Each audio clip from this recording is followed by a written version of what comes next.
So if you are lucky to become the chair of the IEBC, how would you ensure that the voter gets that equal opportunity and the votes are protected till the end and they have a meaningful impact? What are the initiatives that you will champion as the chair of the IEBC?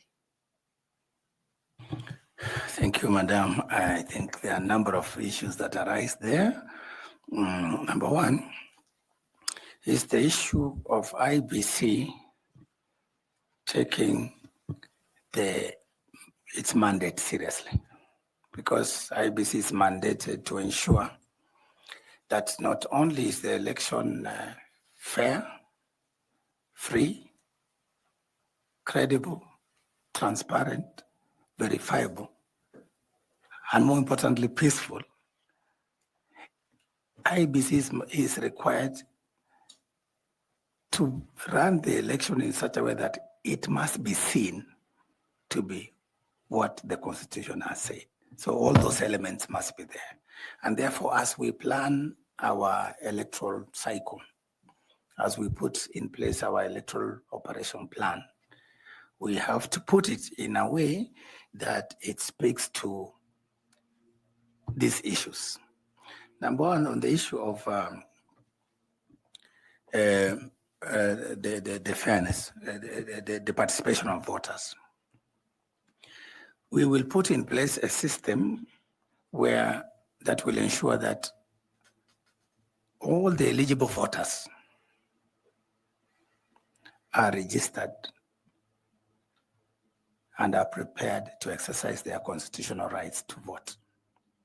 That therefore includes us reaching out to those marginalized areas, as we've had that conversation already, through those strategies. It involves us looking at those special groups, which we've had that conversation already on those strategies, and those will be in that operational plan. But more importantly, once we've registered everybody, we have to ensure the issues around the voter register, that we clean it up, that it's properly audited to ensure that only those eligible voters are actually allowed to exercise their voting and constitutional rights. Then number two, in terms of that part, the middle part, the polling, we have to ensure that we put in place measures that will forestall.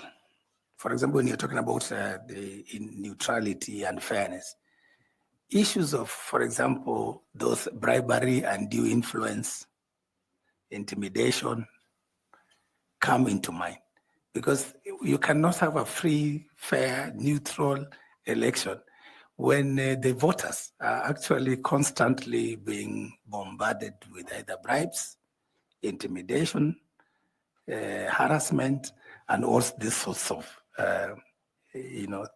threats to a free and fair and neutral election. So we will put measures in place, working again with actors, political parties, to ensure that we manage these incidences that will put undue pressure to the voters, so that they're able to express their free will, exercise their universal suffrage rights, based on the quality of their vote and the quality of their vote. Because a vote that you cast in your free will is a quality vote. Then there are issues of access during the polling.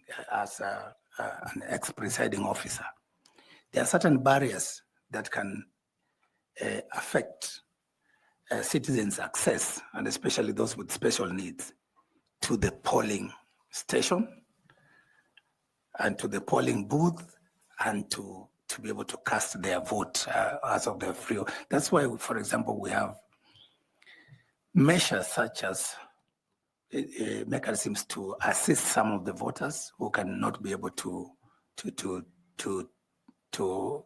write, to read and write. Those measures are there just to ensure that they are assisted to exercise their constitutional right. So that in that way, we ensure that fairness and equity. Then, of course, during the voting, the security around the polling station should be such that it gives people the confidence to come and cast their vote. That's where now we look at, of course, issues. For example, we have some special categories. We've not even spoken about them. For example, women. In elections, you find that this group can be intimidated, and because it's a rough game, we've made it rough, which it shouldn't. It should be peaceful and smooth. So you find that sometimes we scare some of these constituencies because then, coming there to haggle, to fight, to kill and all that. So I know, of course, currently the commissioners, the number of voters accessing the particular polling station has been capped at 700, I think, to facilitate that that opportunity to cast their vote quickly. But we will look at those special issues around the security of, for example, women, mothers with their children, pregnant women, and other, of course, special groups, including people with disabilities. And then, of course, the integrity of the process itself, just to make sure the Kenyans have confidence that if I cast my vote, it is my vote, it is my choice, and it's going to be counted. It is going to be tabulated, and it's going to be announced or declared. So again, we will make sure that the commission and our staff conducting these exercises do the right thing. And of course, as a commission chairman, I will ensure that our staff, those who are managing elections and managing other processes, are people of integrity. Protect the commission and the integrity and credibility of their processes.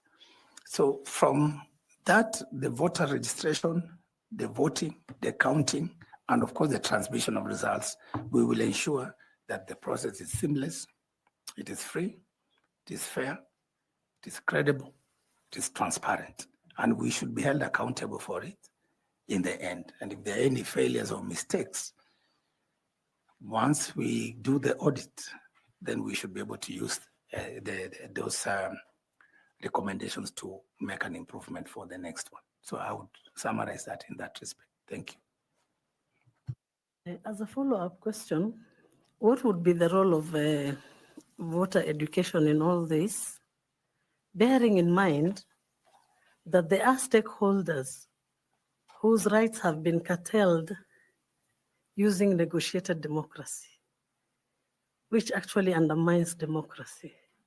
So if you are to tweak the curriculum, or rather to improve and create, take care of these interests in terms of stakeholder engagements, what are your thoughts around this?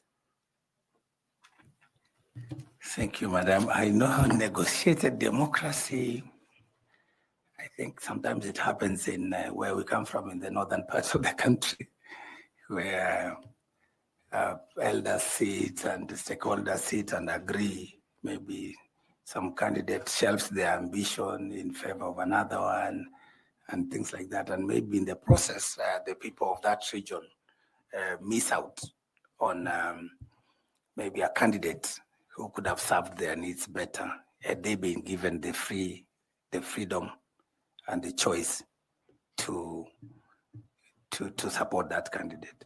So for me, I don't know whether our law allows for negotiated democracy. I don't think it allows for negotiated democracy at that level. But what I do know is that in terms of accommodating special interests, then we have factored in that proportional representation into our laws, into our Constitution, Article 90, and therefore then allows political parties, as they fight for this thing, as they haggle, but they are reminded, yes, there are certain categories of people, for example, the women, that you need to include in your party lists, persons living with disability, the youth, the marginalized groups, because understanding the power play, because politics and elections is about power play. So when you identify this group, this category, and knowing that they may not have so much clout, so much power, then that's how proportional representation has been factored in. So to be able to build the capacities of these people. But when we sit back in Turkana or Elwak and agree on who will be our women rep or who will be our governor, then I don't think that is within the constitution and the law. Because the law is about universal suffrage, the recognition that each vote matters and that people should cast their votes on the basis of their free will. Thank you. Thank you. Universal suffrage and the emphasis on the universal suffrage and the emphasis on the rights to vote independently. Thank you very much. And I will ask Nicodemus Bore to also ask you some questions. Thank you very much, Chairman. You have generally described yourself as a human rights lawyer, though you did something on oil and gas. I don't know, you had the intentions of becoming a baron, oil baron. And from your CV, you have also noted that you have worked very closely with the women of the world and developed very gender-sensitive policies. Coming back home, we note that there has been this very elusive two-thirds gender rule principle. And now, given a chance to become the chair of Iebc, what strategies or recommendations would you propose to help us achieve this principle? Thank you, Mr. Bore. I think the question of gender is very important, and I think our constitution speaks to that question. And I think I just finished by trying to discuss that issue of proportional representation. So in terms of gender, this has been a national debate. And when I look at the books, when I look at the reports and the discourse generally out there, and looking at what the commission did in the last election, the commission working with political parties tried to enforce the compliance, tried to ensure the compliance with the party list requirements in the political, in the law, for purposes of actually bridging the gender gap. But of course, there were some challenges, which I will explain. But generally speaking, when you look at our county assemblies, the elections under Article 177 and the requirements of the law, the party list under Article 90, where now these political parties have to share certain positions so that then they can meet the gender to that requirement. The reports, if you read the post-election evaluation report, it shows that actually the county assemblies have met the 2/3 gender role. And you can begin to see the process by which some of the safeguards in the law, where now the computation of how do you allocate those seats. And despite the fact that there's still about 4, according to the Elections Act, but the County Government Act talks about 6. That's the youth, people with disability, and the marginalized groups. But the gender top-up, taken in totality, then the county assemblies have made it. Where the culprits are and where the problem is the National Assembly. The Senate, I think, has a gap of about 2 to meet it, just to slightly to stagger to it. But the problem, what I read in the report, is that the enormous gap exists in our county, in our National Assembly. So then, what is it that we require? to do some of the measures we can put in place to bridge this gender gap. I know it's still an ongoing, it's open, but some of the thoughts that I have based on what the law says at the moment, until we go maybe for a major, maybe constitutional reform process or legislative serious reforms. At the moment, how about we look at, because then you have in assembly, you have 290 elected. Then you have I think 12. And therefore to play around, so that's the 12 is the gender top up. And I think it's fixed at that, at that level. So then you cannot even, twist the political parties through the political party list to top up because they have been foreclosed. Again, the same with the Senate. So we have to find a way where then maybe we can open up that so that then in law, we can have more latitude within the political party arrangements, within their internal democratic processes, for them now to mobilize these constituents, either through proportional representation, but also through supporting them, the women, to actually contest the elected seats. So in terms of that proportional representation, the hands of even the assembly are tied by the law. So we need maybe some changes in the law to allow that flexibility like the county assemblies have done. But for me, I think the whole aspect of proportional representation was a bridge gap. It was not meant to really last forever. It was meant for us to uplift these marginalized people,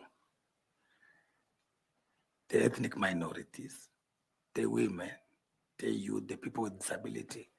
But in a country that is progressive, that our democracy is keeping on, it's improving. Why don't we dream of a day where Kenyans can wake up and look at Carol and Professor and give them an equal chance through electing them by the ballot? So I think we need to put measures as a country to support our women, our marginalized people, to begin to participate, to begin to enjoy the Article 38 rights. So we need to to look at those barriers. For example, in most elections, maybe women shy away because of the level of violence and intimidation, the amount of money you need for you to contest an elected seat. So we need to address issues of election financing. How does it impact these marginalized groups or special groups? We need to look at security. We need to look at the attitudes of our parties within their party structures and arrangements. What is it that they are doing to encourage more women to contest, actually, to run even against men? So that then Kenyans can be given that opportunity to choose from a variety of candidates, not this men-dominant kind of electoral processes. Thank you. Thank you, Chair.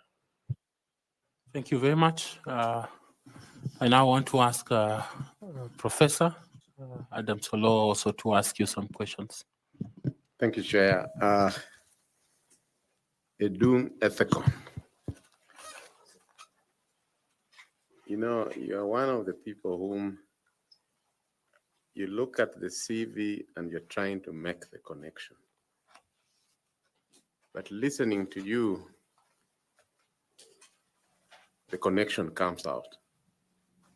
And therefore, that makes me change the question that I wanted to ask. Because the Vice Chair and other members have brought out that connection. Thank you, sir. I want to go the Tanui route, FCPA Tanui, to give you the practical aspects of our election and therefore ask you to tell Kenyans why at 48 you are that man that they have been looking for. FCPA Tanui gave you the example of Samuel Kivitu the late. he was quoted as the results were coming in, saying, I can't reach my returning officers. I hope they're not cooking results out there.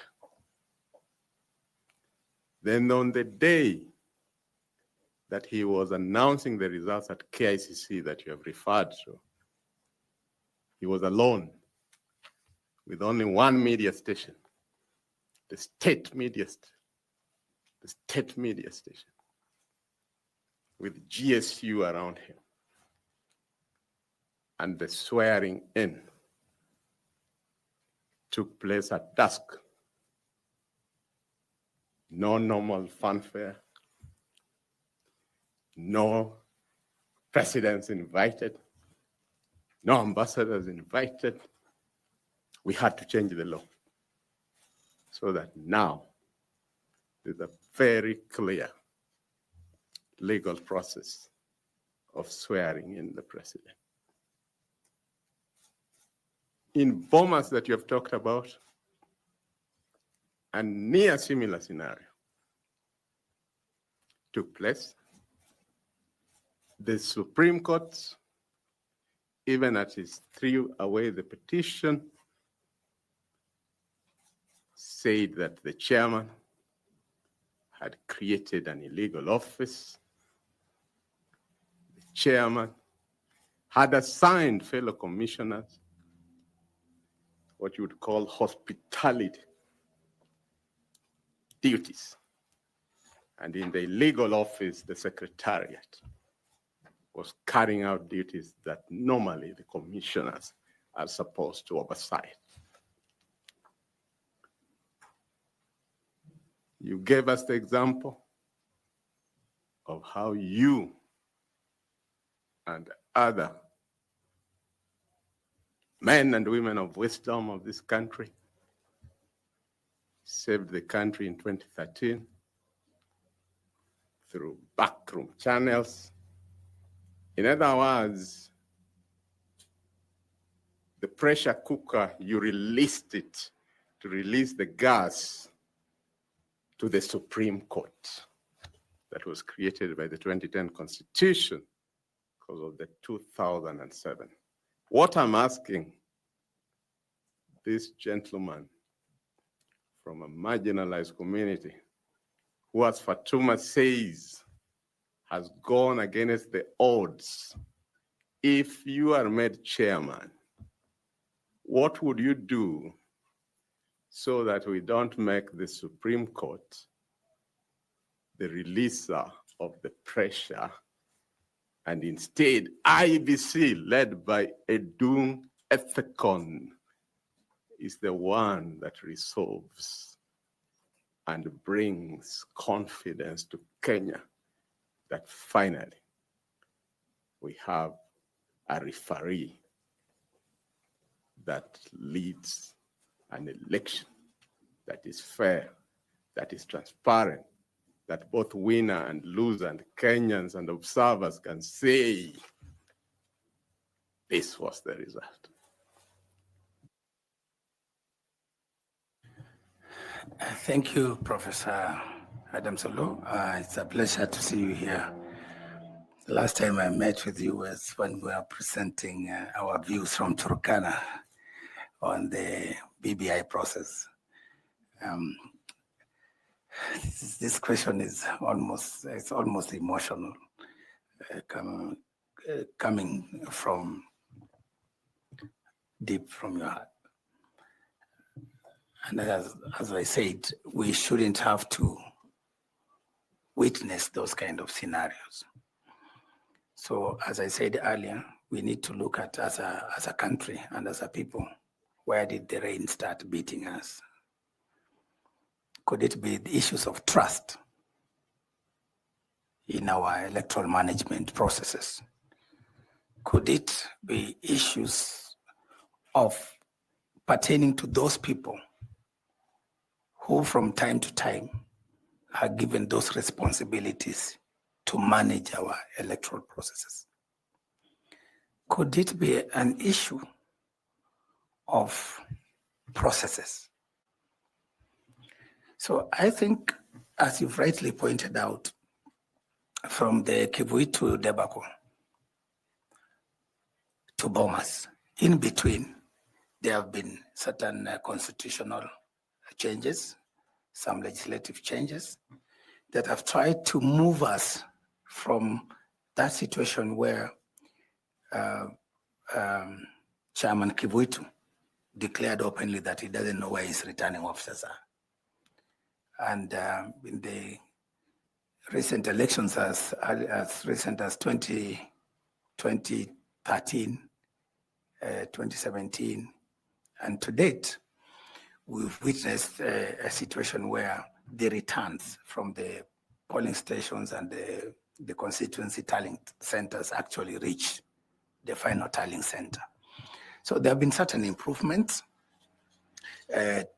For example, because I know most of the time voting might not be the real problem, but where the elephant in the room is in the manner in which we handle our results, the manner in which we tally, tabulate, count, tabulate, tally, and then transmit.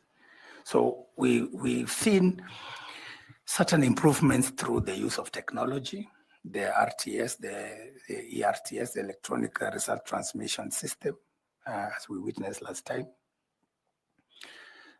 We've seen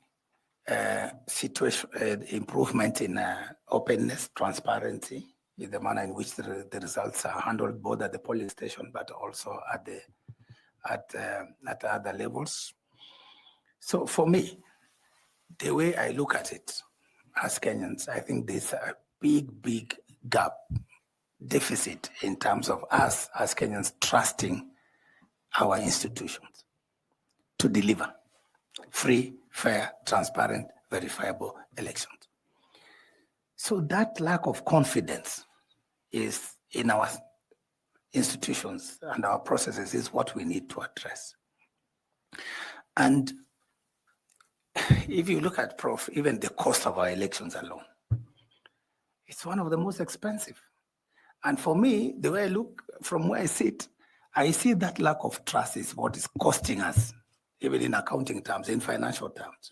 Because then we tend therefore now to sometimes even over-prescribe, over-legislate, over-regulate. For example, technology, we know we have to procure, then we have to do audit. We have to get an independent firm to audit it all the way up to after elections. So for me, I would pray for the day when we as Kenyans can trust and say, Mr. Rastas, Edung, Ethekon has really nothing to gain by bungling elections, by undermining the will of the people of Kenya. What do I stand to gain? So I would want a situation where this new commission, we sit down, number one priority, how do we restore trust? How do we bridge that gap? We look at those processes. We look at the people, even internally, our staff. Are they neutral? Are they impartial? Are they professional? We as commissioners, we come individually. I'm here today, I'm speaking for myself, but there'll be others, they speak for themselves. You will pick 6, maybe perhaps to join me, luckily. But we bring different personalities, different orientations, different persuasions. So we need to reconcile all that and look at the law and say, look, the Constitution, Article 73, tells us the position you occupy as a commissioner, as chair, and as secretariat is a commission of trust by the people of Kenya. And therefore you should do it, carry out your duties and functions as commissioners in a manner that must comply with the objectives and the purpose of the Constitution. And it gives us all that directions. Number 2, we must behave and carry out our duties in a manner that respects the people of this country. Because when you look at what happened in Bomas, it doesn't show any respect to the people of Kenya who have given us this trust and responsibility. So for me, I will work hard to ensure that collegially and together as a team, we interpret the law and we stick to the law. And if it's, for example, that issue that's normally contentious, the result transmission and the declaration of the final results. In the case of what you've mentioned, Prof, as commissioners, we are supposed to work as a team. We have to have structured kind of engagement. Our decision making must be such that we make decisions based on the law. And where we have disagreements, we should be able actually to record, to air those disagreements, say, I disagree with this, but it has to be recorded. For example, in the case of that presidential results, the law and in the rulings of the Supreme Court, the results at the polling stations are final. The results recorded in Form 34A. So the role of the chair is to return and declare as they are. No alteration, no anything. But then our role as a commission, collectively, the 7 of us, should be to verify and to ensure that they correct what is in the portal, what is what we have been, the returns that have come from the polling stations out of the, I think, 46,229 polling stations, that these forms actually are authentic, the security features, the recording of all these things, so that then we do it as a collegiate, as a collective. And where any member of my team disagrees, we should be able to record it in our minutes and in our reports, so that I made a decision. For example, if as a chairman I disagree with certain things, I can be able to say this number of forms, I don't think they are authentic. And then it has to be recorded. So that then we don't witness a situation where I take off and or I leave somebody else to do this. Yet we were recruited together and we were banded together to undertake a national duty, which is very sensitive. So, I mean, I would not, So for me, it's about that internal dialogue. It's about structuring our decision-making. And it's about, of course, assigning ourselves duties. And the case of Secretariat, for example, you've mentioned, I've worked with the commission before, the National Commission on Human Rights with Minor K as chairman. And in that commission, we never witnessed any fighting between us and our commissioners or, such things, because based on those lessons, I should be able to have the Secretariat do the jobs that they're mandated to do. And we as a commissioners, we take responsibility for what the law mandates us to do. Thank you. Thank you very much. I'm happy at the way you have maintained your calm. There's something I was testing. My second one, again, let me give you a practical example. In Kenya and many African countries, incumbents never lose elections. You've already had the country, and we have to address these things because we need to always save our country. We've already had of one-term president. What has been the response from his side? We are the county that knows how to produce presidents for 24 years. So you can already see where the country is getting to politically. My question to you is that effective leadership at Iebc is not merely about technical competence. Effective leadership at Iebc needs selfless service based solely on public interest. The question, triple E, because you are Erastus Ethekon. Ethekon. In your previous positions, in your professional life, is there an instance that you are faced with a situation in which you had to choose between a decision that it's either based on popularity, that is hard to make due to undue pressure,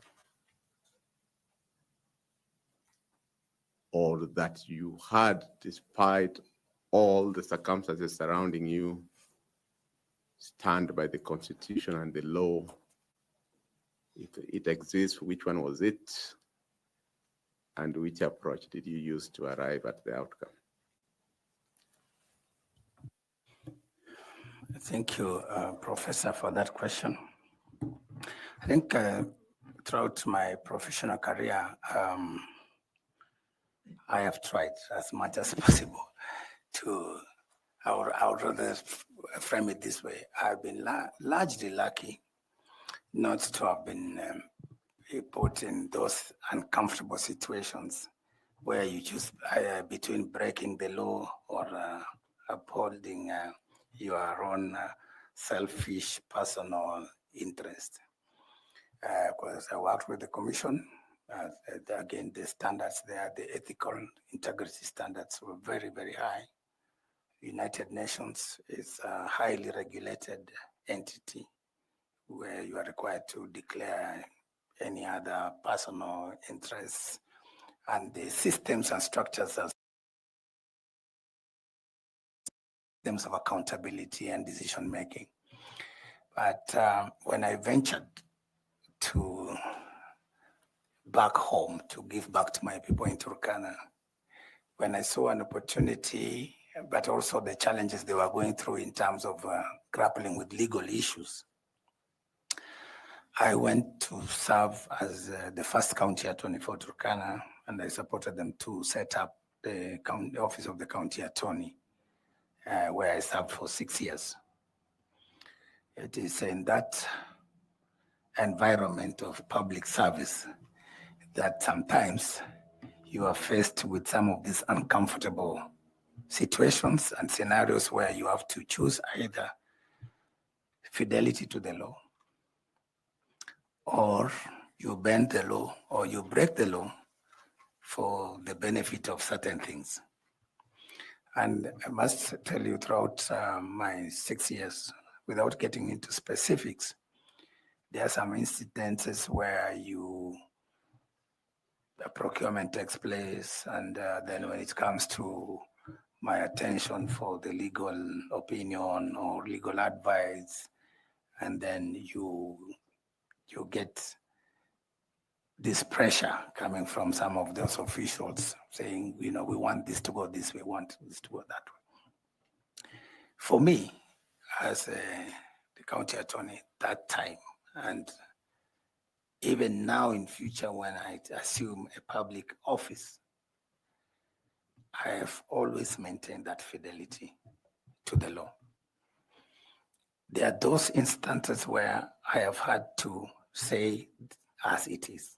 And the way I managed to circumvent that, out to beat that kind of group, was to do my advisory in writing and to say, this is against the law, take it or leave it. And in that case, then people started getting used to it. So that therefore, then by the time they come, they bring an issue to my attention, they know I will stick with the law. But then the downside of it, sometimes some of these guys go underground, so they do their own things there, and they don't bring to your attention. So that by the time the CPA Tanui's group comes, the auditor, they check their books. That's when some things come out of the closet. Then you realize, but what happened? This should have been brought to my attention. And this situation could not have arisen had you brought it to my attention and followed my legal advice. So for me, the respect for the rule of law, the respect for the Constitution, the processes, the Public Finance Management Act, the procurement law, the public officer ethics. Those are not things you can compromise with. So when it comes to that, it actually helps you. It's not even a dilemma, Professor. Because when the law is very clear, what dilemma do you have? You just follow the law and you'll be on the right side. Thank you. Thank you, Chair. Do you have some 2 short questions, kindly? Yes, when Ethekon, you were quite elaborate when my colleague Caroline Kituku asked you about the diaspora vote. Could you name 3 countries in Africa and any 2 outside of Africa where diaspora voting took place in their last general elections? Thank you, Prof. For this progressive realization of the Article 38 rights, I think, as I mentioned earlier, the Commission has done some work, and we have 12 countries. And within Africa, South Africa, where I've just returned from, I think I got that information from where the Consular General there was voting, diaspora voting in South Africa. Tanzania, our neighbor here. I think Rwanda. Surprisingly, if I may add, I hope you are not limiting me to the 3. Even our Southern Sudan, with all the challenges they are going through in terms of the conflict situation. Outside our continent, we have Canada, United States, and we have not left the European continent behind either. Germany is one of those countries where our diaspora brothers and sisters participated in the vote. Thank you. Thank you very much. You did say that you come from the north, you come from a marginalized community. Can you tell us one of the solutions that the 2010 Constitution came up with, and whether, at least economically, and how it has been implemented so far? Thank you, Prof. Just to give you a bit of a background, when we were growing up, and I was little, my uncle resided in Eldoret. My mother used to come, being a single mother, she used to come to see my uncle, her brother. And when we traveled from Turkana, in those days we were using the lorries. Sometimes you are hitchhiking on this transit goods going to Southern Sudan, and it will bring you to Kitale. Then from there, that's when you see matatus, and you see buses, you see nice shops and stuff like that. So it used to be a popular stereotype, or maybe I can just say it's jokes. Whenever Turkanas arrive in Kitale, the matatu people at the stage, they'll be joking with them, calling them, Lokone, Turkana, you're coming, where are you going? Hello, Alosi. They will say, the Turkanas will be like, Alosi, Kenya. Like, we are going to Kenya. So we have come from Turkana, we are going to Kenya. So later on, when I became a bit mature and understood the geography of Kenya, I realized actually Turkana is in Kenya geographically. But even then, having confirmed that we are there geographically, but when you look at the conditions in Turkana, the poverty, schools, from class 1 to 4, I was learning under acacia tree. This is not a joke.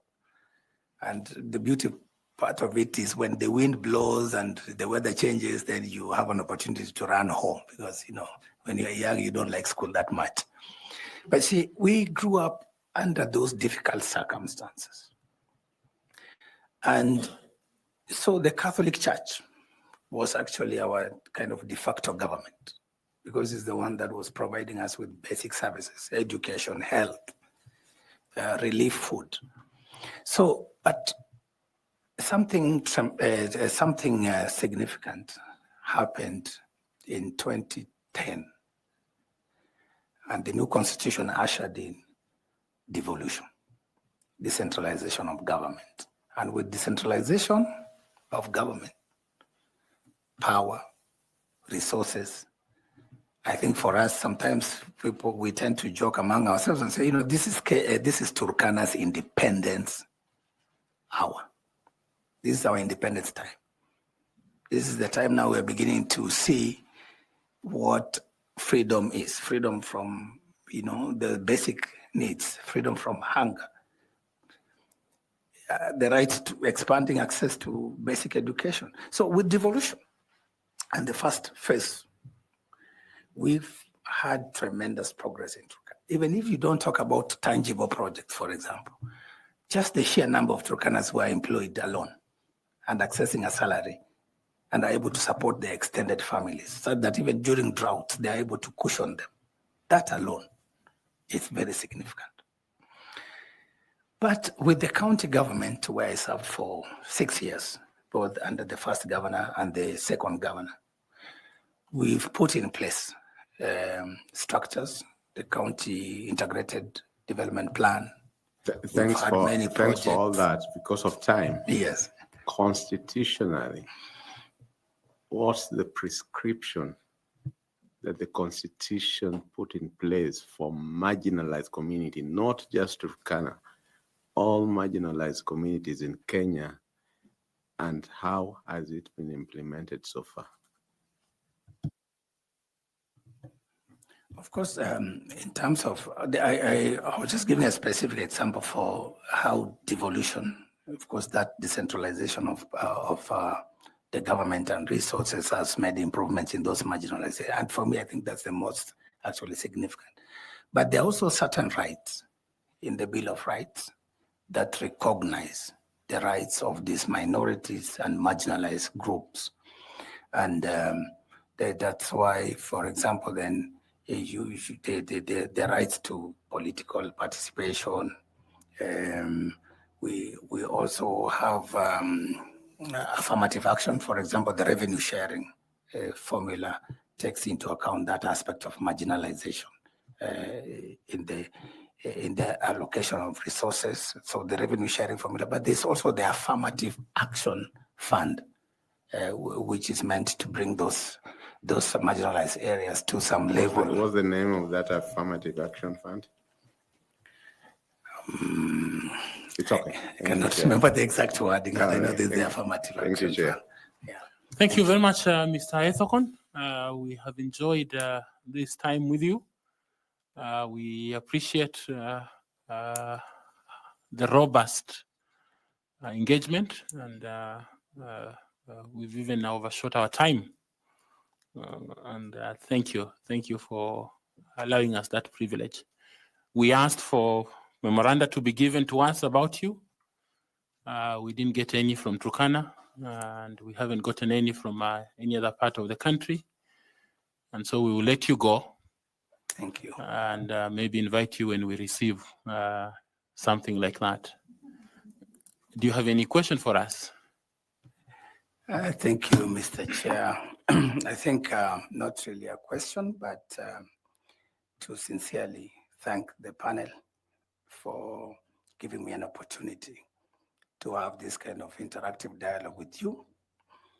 But more importantly, to give me a chance, to stand a chance to serve this country and to make it a better place for us and the future generations. Thank you very much. Thank you. Every dream is valid, and we wish you very well. Please remember to pick your documents, and there's a bottle of water there. You didn't use it. You might find it helpful after this. Blessings to you, and wish you success. Thank you.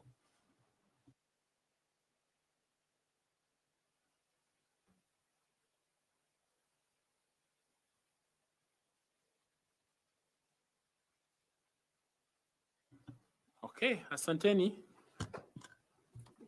our friends in the media. So maybe some few minutes so that we can finish up this.